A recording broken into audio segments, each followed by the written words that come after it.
Oke, Assalamualaikum warahmatullahi wabarakatuh. Halo teman-teman semuanya, kembali lagi ketemu sama aku, Dedelia, dari program Studi Manajemen Agribisnis Sekolah Vokasi Institut Pertanian Bogor, Angkatan 57. Oke, di sini aku mau ngejelasin atau ngelanjutin pertemuan 5 nih teman-teman, di mata kuliah pengantar agribisnis. Yuk kita langsung aja, slideshow. Nah, di pertemuan 5 kali ini kita akan membahas tentang subsistem yang ketiga, subsistem hilir, yaitu pengolahan. Dan di sini juga akan membahas pemasarannya nih teman-teman. Itu subsistem yang keempat ya, ada pemasarannya. Nah, di sini kita akan mengetahui pengertian dan definisi dari pemasaran serta pengolahan itu apa. Terus permasalahan dalam pemasaran itu kayak gimana, apa aja, dan pendekatan pemasaran. Jadi ini marketing banget ya teman-teman, ini harus diperhatikan. Oke. Oke teman-teman, ada kendala teknis. Oke, kita lanjut ke definisi pemasaran. Nah, menurut American Marketing Association, suatu pelaksanaan aktivitas dunia usaha yang mengarahkan arus barang dan jasa dari produsen ke konsumen. Itu yang pertama. Terus menurut Beckman, yaitu aktivitas yang diperlukan dalam mengerjakan pemindahan hak milik dan menyelenggarakan saluran fisik daripadanya. Nah, marketing gitu ya teman-teman, jadi pemindahan barang gitu, dari si A ke si B gitu. Terus Philip Kotler, kegiatan yang diarahkan untuk memenuhi kebutuhan dan keinginan manusia melalui proses pertukaran. Intinya di sini marketing itu proses pertukaran barang dan jasa ya teman-teman, arus barang dan jasa dari produsen ke konsumen. Gitu. Nah, ada lagi nih, menurut Thompson, menurut Coles dan Doney, dan menurut TB Bahtiar Rifai. Nah, intinya sama aja teman-teman, yaitu kegiatan perpindahan arus barang dan jasa mulai dari titik usaha tani ataupun produksi gitu, produsen maksudnya teman-teman usaha tani itu sampai ke konsumen akhir atau titik konsumsi. Intinya ya pertukaran ya teman-teman, pertukaran barang dan jasa dari produsen ke konsumen.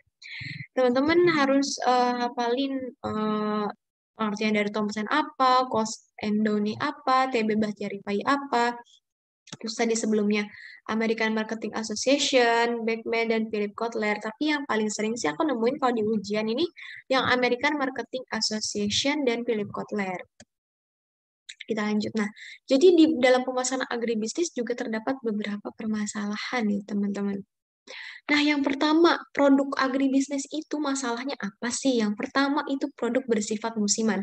Ya benar ya teman-teman, jadi agribisnis itu produknya musiman, nggak selalu ada. Misalnya durian, durian kan ada bulannya ya teman-teman, kapan dia panen itu ada bulannya. Jadi nggak selalu ada gitu. Makanya kendalanya itu produk bersifat musiman, nggak selalu ada. Jadi harus ada strategi gimana nih supaya kita tuh produksinya tuh ada terus gitu. Nanti ada strateginya gitu, teman-teman. Terus mudah rusak atau perishable. Ya, misalnya contoh sayuran. Kalau misalnya kelamaan ditaruh di luar ruangan itu kan nanti istilah kita mah benyek ya, teman-teman. Eh, apa ya? Jadi busuk gitu. Jadi memang harus pemasaran itu harus cepat dan harus ada penyimpanannya gitu nanti penyimpanannya seperti apa cara membawa transportasi kayak gimana gitu kan dari misalnya dari pabrik A ke pabrik B supaya nggak rusak nih kayak gimana nih barang nih gitu teman-teman. Terus bersifat voluminous dan bulky gitu ya. Nah, voluminous itu jadi dia memakan banyak ruang, volume itu besar. Jadi eh, apa ya? Sempit gitu ruangannya jadinya terlalu banyak gitu karena dia tuh memakan banyak ruang gitu, makan tempat. Nah, itu istilahnya. Nah, kalau bulky itu dia nggak makan tempat tapi berat gitu. Jadi udah berat tapi sebenarnya nggak seberapa gitu harganya misalkan gitu teman-teman. Jadi kalau voluminous itu makan tempat, kalau bulky itu berat berat banget gitu teman-teman. Itu kendalanya. Terus harga tiap tempat berbeda. Nah ini teman-teman, eh, di tiap produk agribisnis itu tiap daerah beda-beda sesuai lokasi, situasi, kondisi si daerah tersebut gitu. Ada yang di daerah A murah karena emang deket sama perairan misalnya atau tanahnya emang di situ bagus. Nah, kalau di tempat B itu tanahnya gersang jadinya nggak numbuh gitu kan. Jadi harga di tiap tempatnya itu berbeda-beda. Dan tumbuhnya itu ya jadinya ngaruh ke kualitas produknya tersebut gitu, teman-teman. Makanya harganya beda-beda. Terus efisiensi pemasaran, gimana ya? Untuk agribisnis ini saluran pemasarannya banyak, teman-teman. Kayak mulai dari tengkulak kayak gitu kan sampai ke konsumen akhir itu tuh banyak ada rantai pemasarannya gitu. Jadi sebenarnya harus mengefisiensikan rantai pemasaran tersebut. Oke. Nah, di sini ada pendekatan pemasaran agribisnis. Nah, di sini ada namanya pendekatan serba barang, yaitu kita mempelajari komoditas dari fungsi pemasarannya. Kita harus mengetahui karakteristik produk agribisnis tersebut, kemudian situasi penawaran dan permintaannya. Jadi kita harus mengetahui nih permintaan produk ini berapa dan kita bisa memproduksi berapa gitu. Jangan sampai kita stock out atau kehabisan eh, barang atau malah kelebihan barang gitu. Jadi kita udah produksi banyak tapi permintaannya sedikit gitu. Kita harus paham situasi tersebut.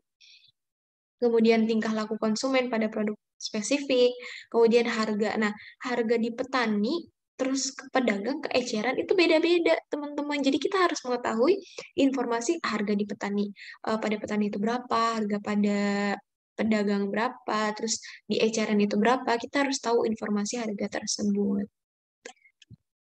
Terus pendekatan serba lembaga, yaitu menjawab pertanyaan siapa? Siapa strategi segmen pasar kita itu siapa? Kayak gitu, teman-teman. Kita harus mengetahui itu ya. Terus meliputi berbagai organisasi usaha yang dibangun untuk menjalankan pemasaran. Terus menganalisis keadaan dan karakter pedagang, terus pengaturan dan organisasi dari sistem pemasarannya. Lagi-lagi yang ditekankan ya memang pemasarannya, karena itu kunci dari apa ya, agribisnis tersebut gitu. Kita banyak banget belajar tentang pemasaran, marketingnya ya, teman-teman. Terus menunjukkan unsur manusia sebagai topik bahasannya SDM-nya gitu. Kita harus menguatkan dari sisi segi SDM-nya untuk supaya pemasarannya lebih efisien, lebih baik lagi. Terus pendekatan serba fungsi. Nah, menjawab dari siapa yang melaksanakan dan kegiatan apa yang dilakukan tersebut. Yaitu tadi pemasaran ya, siapa yang melaksanakan pemasaran itu dan kegiatan apa yang dilakukan tersebut. Misalnya, nih contohnya di sini ada namanya fungsi pertukaran. Nah, fungsi pertukaran itu eh, isinya nih tentang penjualan dan pembelian. Nah, tadi tuh siapa yang melaksanakan? Jadi kan kalau pemasaran itu ada dari petani, ada dari tengkulak, pedagang besar, pedagang kecil, konsumen. Nah, di tiap tingkatan itu beda-beda. Misalnya di petani, dia nggak melakukan pembelian, tapi dia melakukan penjualan, kayak gitu teman-teman. Nah, terus di tengkulak, dia melakukan penjualan iya, melakukan pembelian iya. Jadi dia beli dari petani, kemudian ngejual ke pedagang besar gitu. Jadi di sini eh, kita harus ngerti kayak petani itu ngelakuinnya apa aja gitu kan, kegiatannya apa aja, penjualan dan pembelian atau enggak gitu. Terus di sini fungsi fisik, ada penyimpanan, ada pengangkutan, pengolahan, pabrikan, pengemasan. Nah, yang melakukan fungsi fisik di sini tuh siapa aja? Petani, melakukan penyimpanan, seperti apa penyimpanannya? Melakukan pengangkutan, seperti apa pengangkutannya gitu. Tengkulak juga pedagang besar sampai ke konsumen kayak gitu ya teman-teman. Terus fungsi fasilitas yaitu standarisasi, keuangan, asuransi, dan promosi. Sama di tiap tingkatan nanti beda-beda. Mungkin kalau petani ini standarisasi karena petani ini kan punya standar. Dia kan yang menghasilkan produk ya sebagai produsen. Nah, dia untuk ngejual ke tengkulak dan lain-lain atau langsung ke konsumen dia punya grade-nya masing-masing yang bagus harganya. Berapa yang eh, apa apa standarnya di bawah itu harganya berapa gitu kan teman-teman. Jadi memang di tiap tingkatan itu beda-beda gitu melakukan kegiatan standarisasi kah, keuangan kah, asuransi kah, promosi kah, kayak gitu ya teman-teman. Oke, lanjut. Di sini mengukur kinerja pasar. Nah, jadi, tadi panjangnya saluran pemasaran. Nah, tadi jadi sebenarnya lebih efisien tuh dari petani langsung ke konsumen gitu. Jadi harganya pun ya lebih murah kayak gitu. Kalau kita melewati tengkulak dulu, melewati pedagang besar dulu atau pedagang eceran dulu, ya makin lama makin mahal karena mereka mengambil keuntungan dari tiap pembelian kan. Kayak tengkulak, misalnya tengkulak beli ke petani itu 8.000. Pasti dia menjualnya nggak 8.000 dong, entah 10.000, 12.000. Intinya ada margin untuk tongkulak tersebut.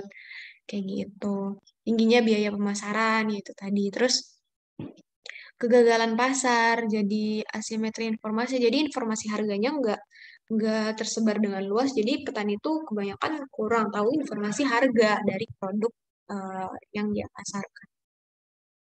Udah deh teman-teman. Materinya kita lanjut ke sesi soal.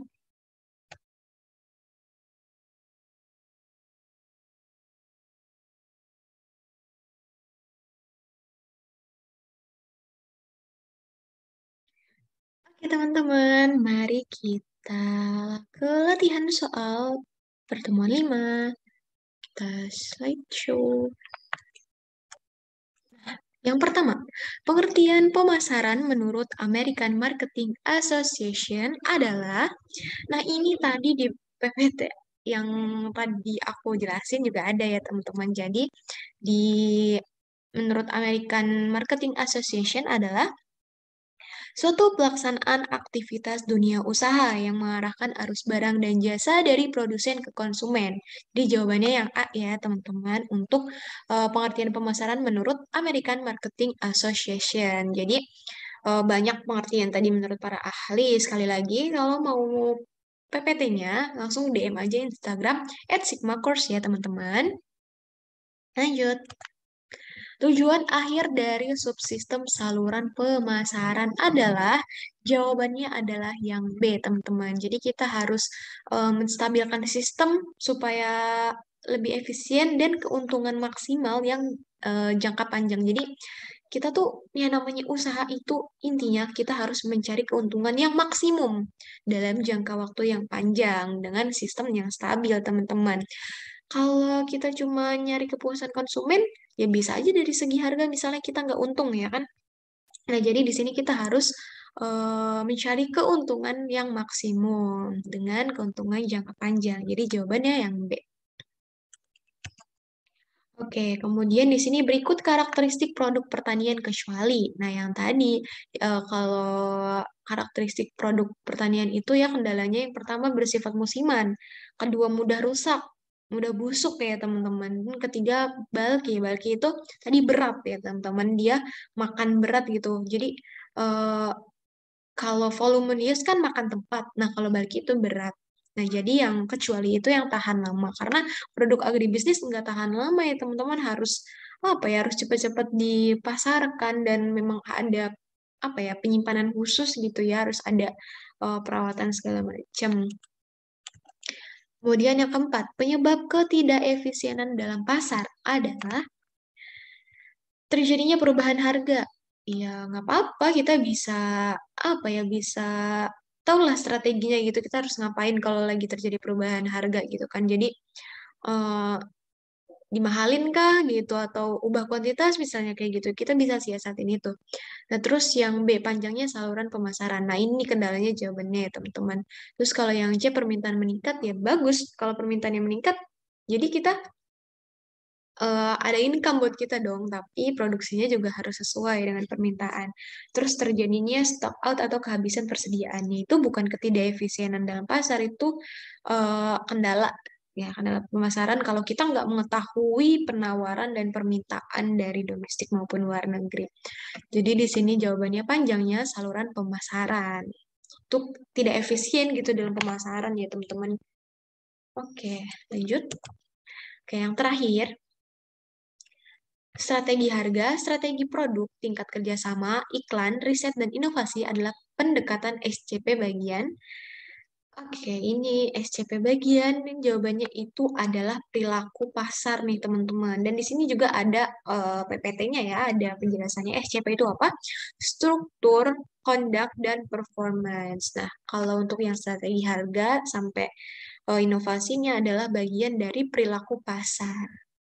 Oke teman-teman, udah selesai sudah pembahasan soal dan materinya. Kalau ada yang ditanya, langsung aja DM Instagram @sigmacourse. Sampai jumpa di pertemuan berikutnya teman-teman. Wassalamualaikum warahmatullahi wabarakatuh.